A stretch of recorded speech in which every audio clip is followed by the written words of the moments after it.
No, good lass. There were a lot of us in Derry on Sunday, and the People for Profit deputies attended the second demonstration in the afternoon.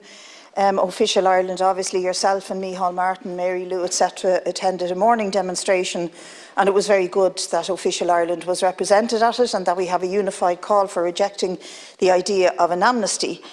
So we left the Cregan with tens of thousands of people and marched to Free Derry Corner. And we listened to speeches from Kate Nash, whose brother was massacred on that day, from Bernadette McCalliskey and from Eamon McCann. And the repeated theme of that demonstration was for the prosecution of Sir General Michael Jackson. Now, many people would know the name Michael Jackson, but they may not associate it with Bloody Sunday, and indeed, as mentioned earlier on by Deputy MacDonald, with Ballymurphy. General Michael Jackson was second in command on Bloody Sunday, but not only was he second in command of that massacre, but he also was central to creating a piece of fiction afterwards about the events which formed the basis of the failed Widgery Tribunal. But not only is General Jackson the head of the Adjutant General on that day, he was subsequently promoted to being the absolute head of the British Army, spent time out in Iraq and Kosovo, etc. And see, the thing here is that the British establishment always tries to portray the conflict in Ireland as somehow a war between two tribes, and that they are the awkward piggy in the middle trying to keep us apart. But Bloody Sunday in particular shows us that it arose from a cold-blooded decision of the British establishment to suppress the mass movement for civil rights. And the result of it was absolute carnage across the north. The Parachute Regiment were sent to Derry, not to keep two warring factors apart, but to conduct a massacre and to break up and intimidate a mass movement. Now, it was right that Official Ireland was there, but I want to put it to you, Taoiseach, to Micheál Martin and to the rest of this House, that instead of us looking all the time to park these things away, we should actually look from where the fish rots. It rots from the head.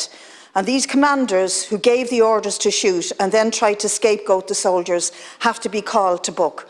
And today I'm calling for you to echo the call from that demonstration that left the Cregan and went to Free Derry Corner to jail Jackson, to bring him to book, to bring him to trial for both his lies and the orders he gave, both in Ballymurphy and in particular in Derry on Bloody Sunday.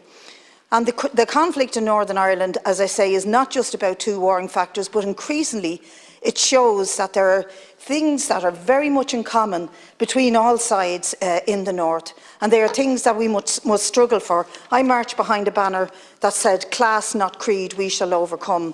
And I marched with people who'd been out on strike for increases in pay because they worked in the NHS. I marched with people who've been out fighting for full reproductive rights for women across the north, fighting for workers' rights, for climate justice. They're issues that we have in common here in the south, and that both sides of what is called the traditional divide in the north have in common with each other. And that's why People Before Profit take the job of building a 32-county party that stands for neither orange or green, but stands in the best traditions of James Connolly, for a working class that can liberate itself and unite together to get rid of partition, but also to get rid of the yoke of imperialism that has dominated our history for so long. So I'd ask you again, Taoiseach, to come back on that call for looking for the prosecution of Sir General Michael Jackson, rather than going after the Soldier F and Soldier G, but to go to the top of where these orders came from, and he who tried to cover up by giving a list of fictitious lies to the Widgery Tribunal.